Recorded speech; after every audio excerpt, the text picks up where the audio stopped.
Hello, hello, hello, everybody. It's your girl Ashley, the amateur expert, coming to you live today for this episode of Asking for a Friend Friday. So happy that you're with us and that we made it to almost the end of the week. If this is your first time joining us, we have two shows. On Tuesdays, we do a career journey or a talk about career path and things of that nature. And today, we discuss, we'll have a candid conversation about one topic. And for the past month, we've been talking about relationships, and so today will be no different. So our guest is in the room, so we will get started. Happy that you guys are with us. Okay.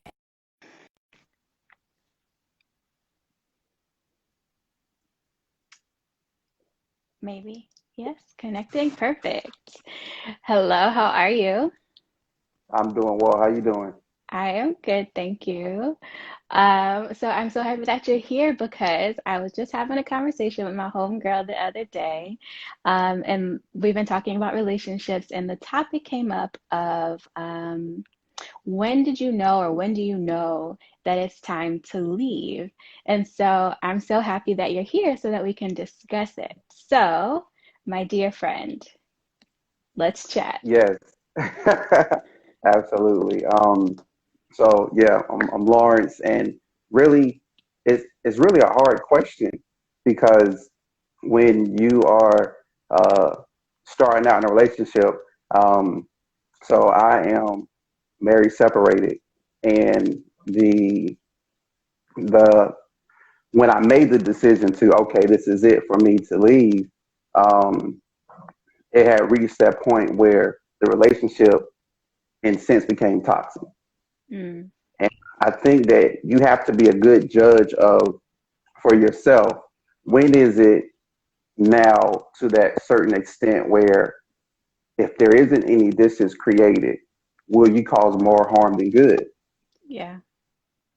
Because you can always rekindle, you can always rebuild, you can always go back, but if you don't ever take a pause or a break, it can only lead to destruction at some point.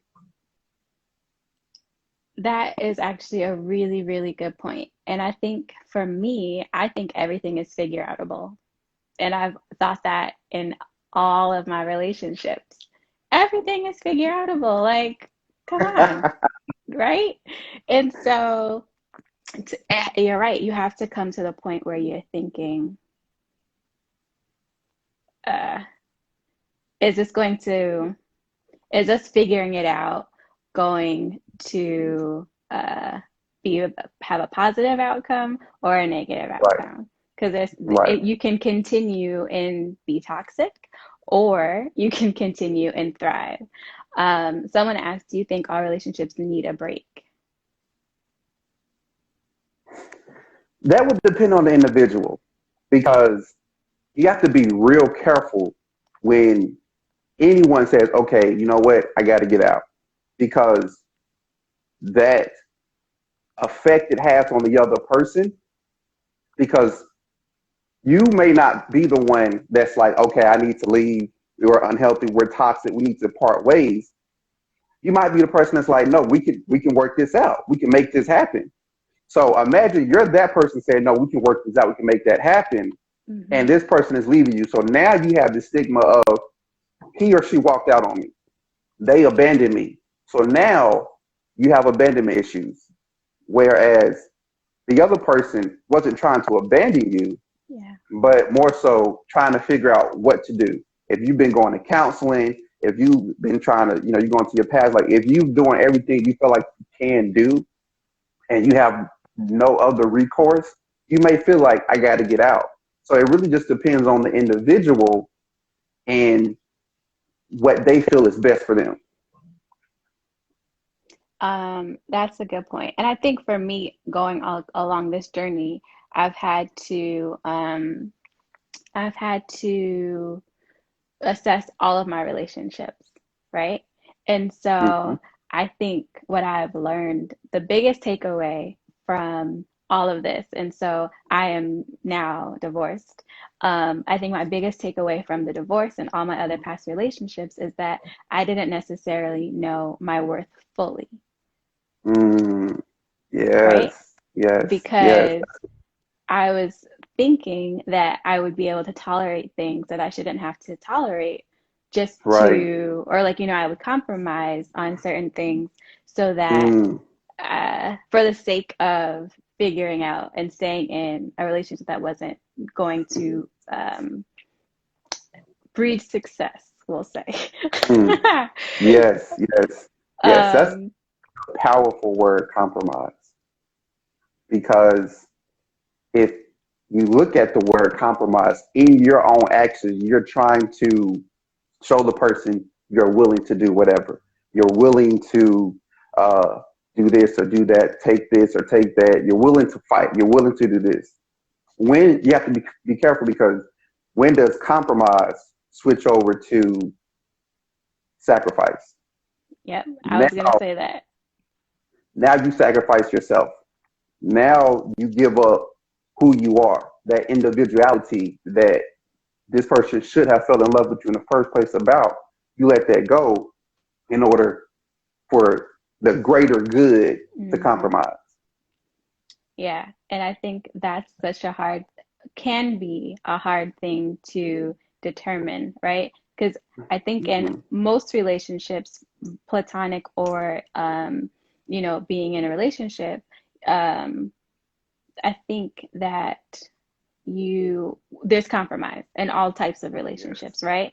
But like you Right. said, at what point does it become to your own detriment, right? Mm-hmm. Um, so for me, I think I would have, I didn't know, right? Mm-hmm. I needed to learn when I didn't know when it was time to leave because I was still trying to figure it out. What was something, what was, what made you know that it was time? That makes sense. So everybody's learning and growing. You know, whether you're in a relationship, whether you're single, it's all a growing season. You should continue to want to learn and to grow. And for me, I started to realize that the person I was lost. And when you start to fade away on who yourself is, you have to ask the question, are you even good enough for that person? Mm-hmm. Because in losing yourself, you're not true to her or him.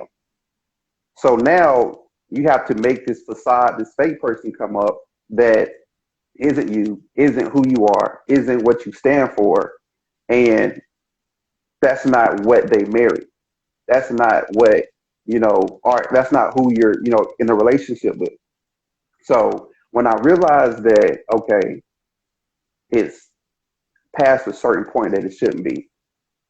And now I'm wondering who I am. Mm-hmm. And in the same sense, he or she may be wondering who they are. Yep.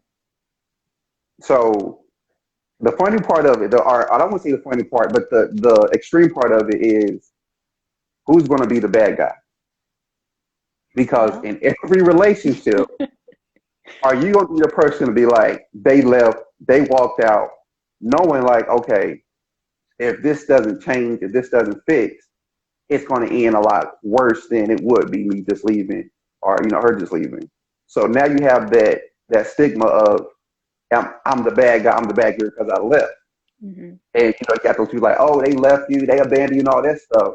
But if you look down the road, could you have done more damage than not? So I guess for me, my determination was, okay, so is this something that if I put a stop to now can be fixed, can be worked on, that air, that space that you need to just breathe and be like, okay, where did the ball drop? Mm-hmm. And I guess that's my thought process. Yeah, and I think too, and we touched on this a little bit in the last episode, is like you have to have a true awareness of self to be able to Mm-hmm. determine what you're willing to do. And then Mm-hmm. two, you have to be in relationship with someone who also has an awareness of self, right? And then Right. together, you two have to decide um, what are your errors, what Yes. can be fixed, Right. what should we and should not, what should we and what should we not compromise on, Right.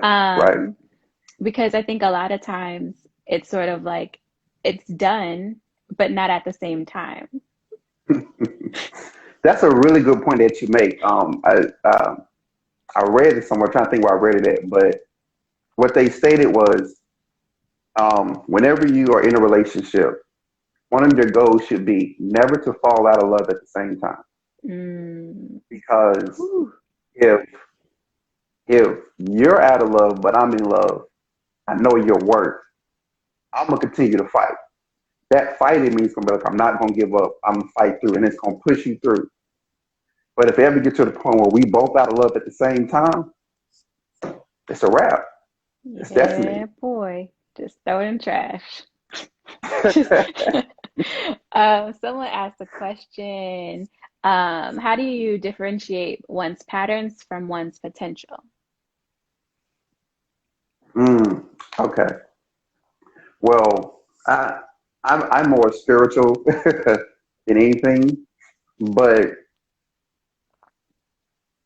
um, if you look at a person's potential, you can see more so. Okay, I'll put it like this: for women, you should always speak into the king you see. You should always be like, okay, I see a king in him, so let me help raise this king. Not like raising a child, but let me lift this king up. Just like a man should be like, I see the queen in her, let me bring the queen out of her. Okay. So when you have that potential, you should see growth. You should be able to Mm, see when I pour into you, I'm getting something in return. I'm putting a yeah. deposit in you, so the interest is stacking up.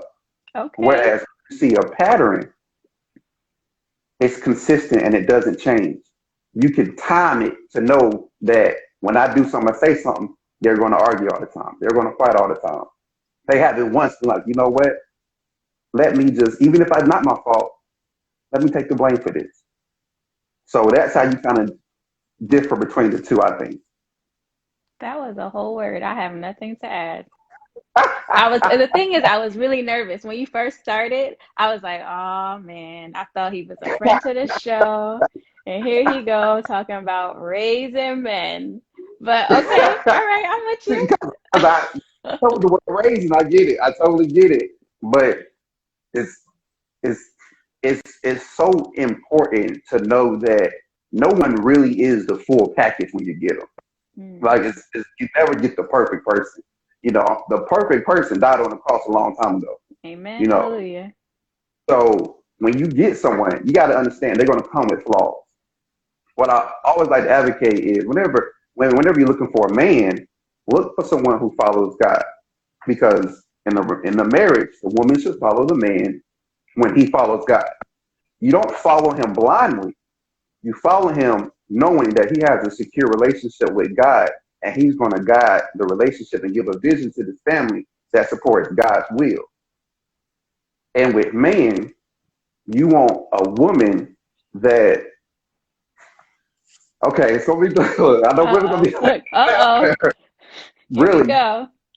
you want a woman that is compassionately submissive, which means to me is that she submits knowing that she entrusts in you her goals, her life, her livelihood, her heart. She trusts all that into you, and she's not afraid because you've shown her that you're following God.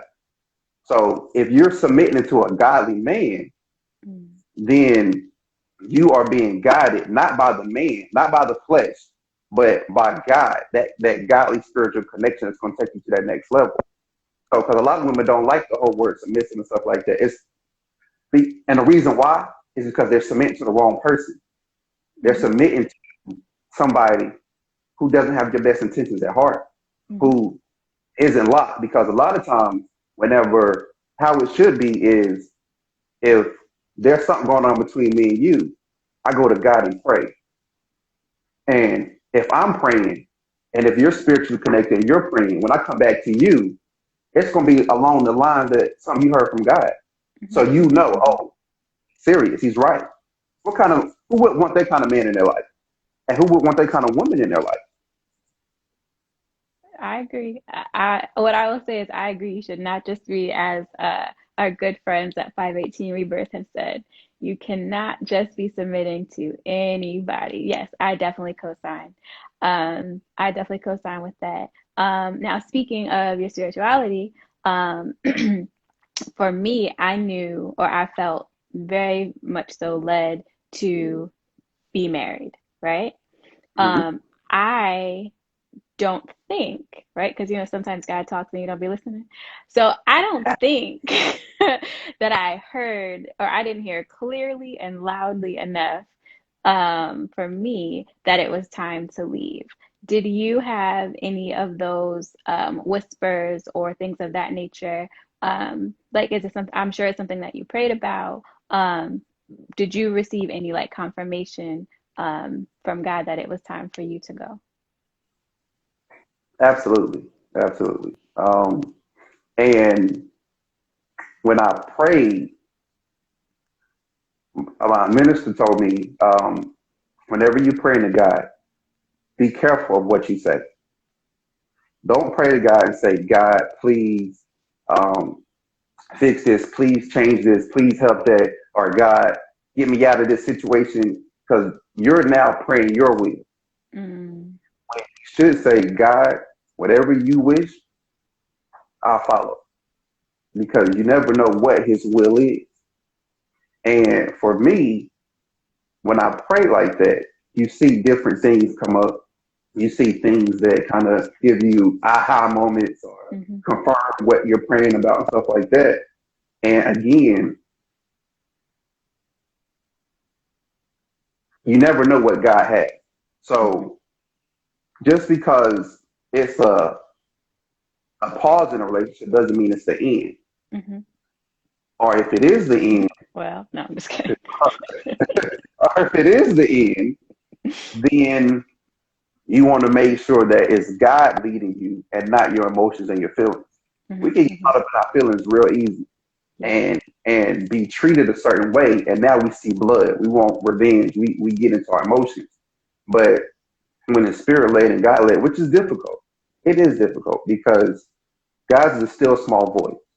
So you really have to be listening, because just because you're saying it, you think, they say the devil can't read your mind, but he can see what's going on.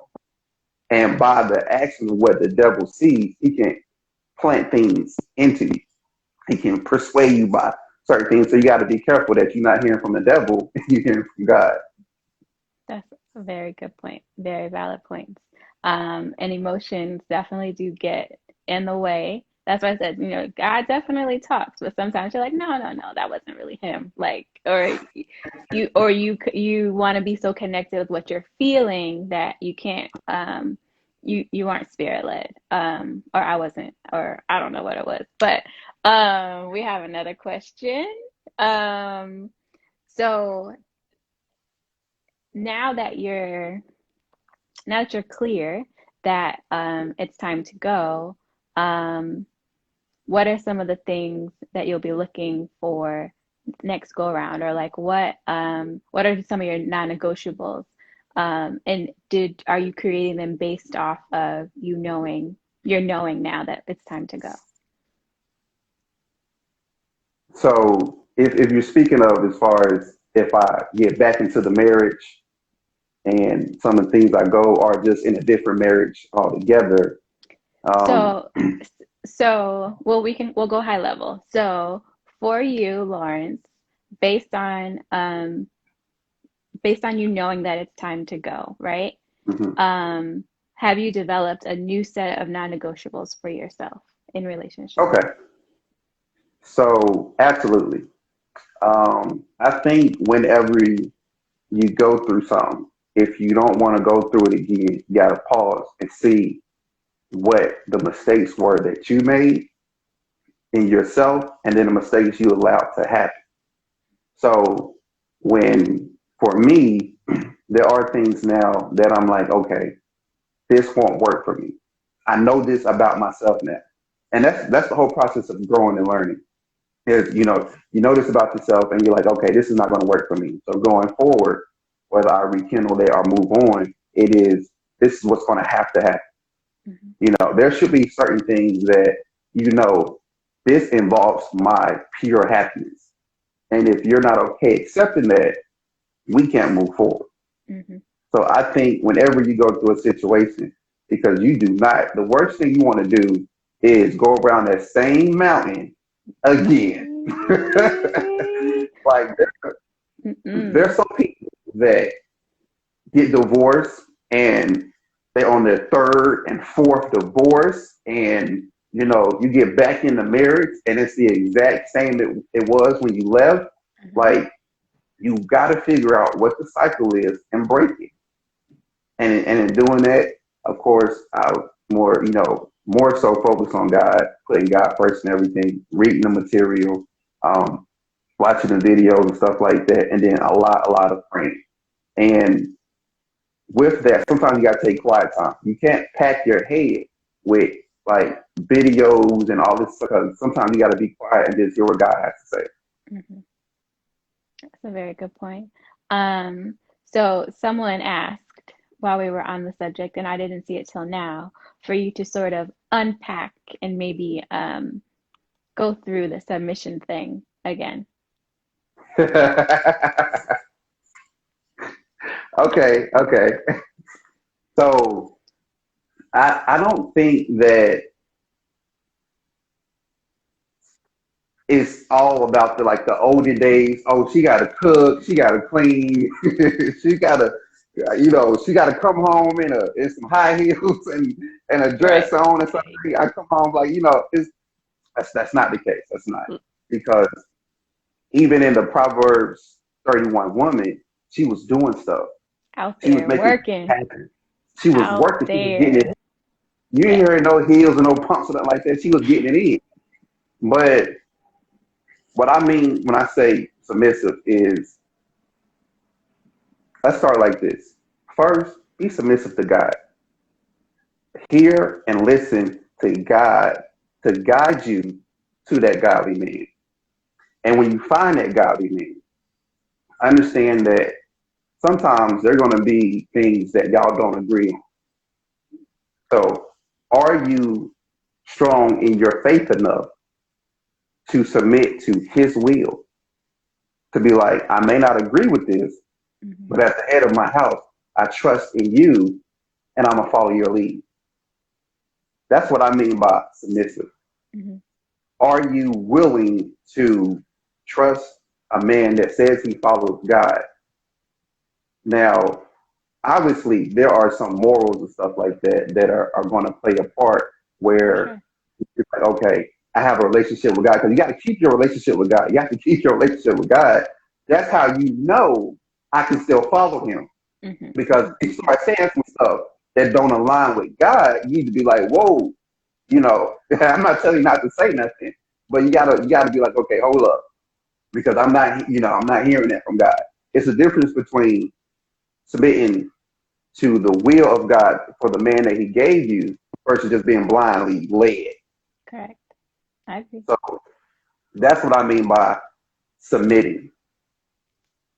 Yeah. I listened to a sermon the other day and it said that that the women have it easy in the regard that they submit to the husband, and that the husband has to like die to himself, and die, and like fully be immersed in all the things that God has for him, for him to love his wife as God Christ loved the church. So I think for modern day women, the idea of being submissive is definitely, I used air quotes when I said easy. I don't think it's easy. I was just about to go into it. I think for modern day women, um, who truly are, about that Proverbs 31 woman life, right?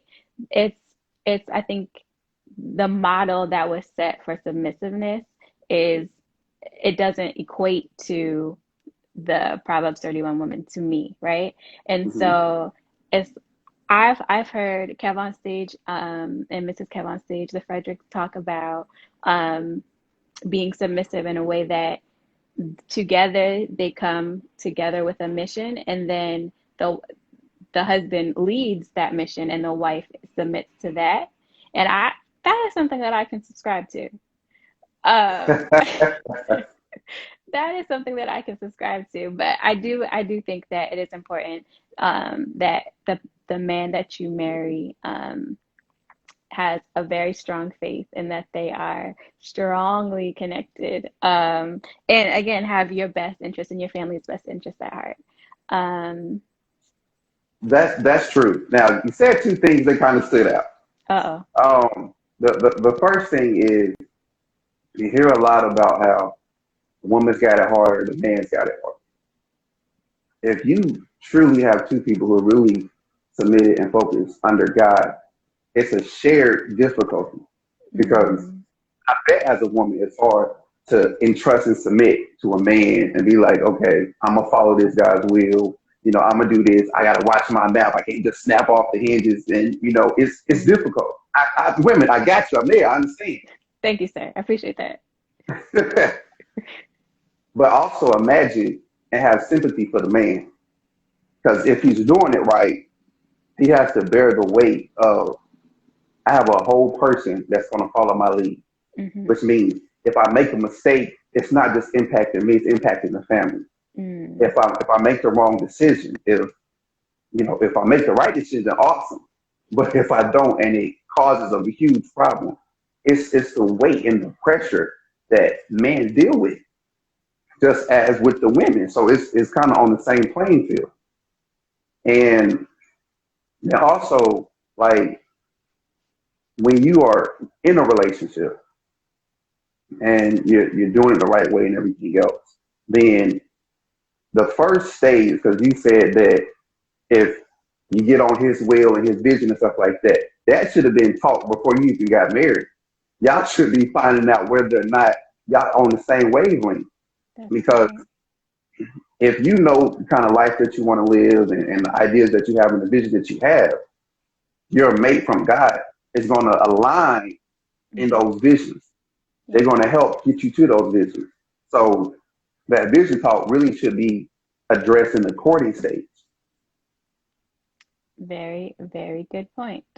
And I agree. I agree. And I think that moving forward, I'm set. I'm ready. I've got the tools. Uh I've got the strategies down. I'm ready. Someone asked, do you think that guys confuse submission with control? Some do, yes. Unfortunately, some do. There are some guys out there that do use it as a power tactic. You know, those guys that I own you, I control you, you belong to me, Hmm. and you have to be careful because you should see those in the dating stage. You Yep. know, um, just as there are some women that's like, oh, it's a good man. I'm gonna lock him down. I'm gonna travel. Like in any relationship that you enter into, be careful. Keep a connection with God so the Holy Spirit can let you know. Because God sees the end from the beginning. So he already knows. So if you linking up with God, he going ahead and be like, I don't think that's what you want. And a lot of times what we do is we allow earthly, fleshly desires to overrule our actual thoughts and beliefs. Yep. Because if you get in that bed and it's good, a Well, lot of that sense and red flag warnings uh-oh. gonna go out the window. You make a So very valid point, sir. And two, I mean, I think that there's also times when, people are abstaining and just the desire to, or I wouldn't say the desire, but I would say the idea of mhm, how it was in the beginning, or the idea of, a lot of times in the courting stage, you and your mate, you and your partner are mhm, fabricating this future together that just seems yeah, so out of this world yeah, that yeah. during when you see things pop up, you're like, yeah, I know, but we're about to be this, or we're like together, we're going to do this. And so I think that, like, because even I think although I do agree that when people have sex, it definitely can mess up your judgment. But I know for sure that when you abstain, that judgments can be clouded as well. And I think it comes down to um, the potential over the patterns. Good. Yeah, that's good. I would absolutely agree with that. You're right. Because there's no really set course that you can really take that's like 100% right. You have to kind of just judge the direction that you need to go off the person you're with. So I absolutely agree with Yes, people in the comments are great. So that. we have definitely veered off the main topic at hand, but I am happy. I am happy that we have done so. I think that this has been a great conversation today, and I am thankful for your insight on the gems that you have dropped on us today. If there are no further questions, I've got a lot of stuff I got to take back to my homegirl to let her know about this conversation that we just had. I would like to thank you again for being on the show. If you want to drop your handles or where people can follow you at, if they have some further questions about submissiveness and things of that nature. Absolutely. You can catch me at Lawrence D34 on Instagram. So that's my own social media site I'm on now. Perfect. So thank you again, guys. This has been great, and we'll see you on Tuesday. Take care. Oh wait, we gotta take a picture. Be still. Let's smile. We gotta smile for 3 seconds. I keep forgetting. All right, you ready? Awesome. Thank you. No problem. Thank Have you. a, take care.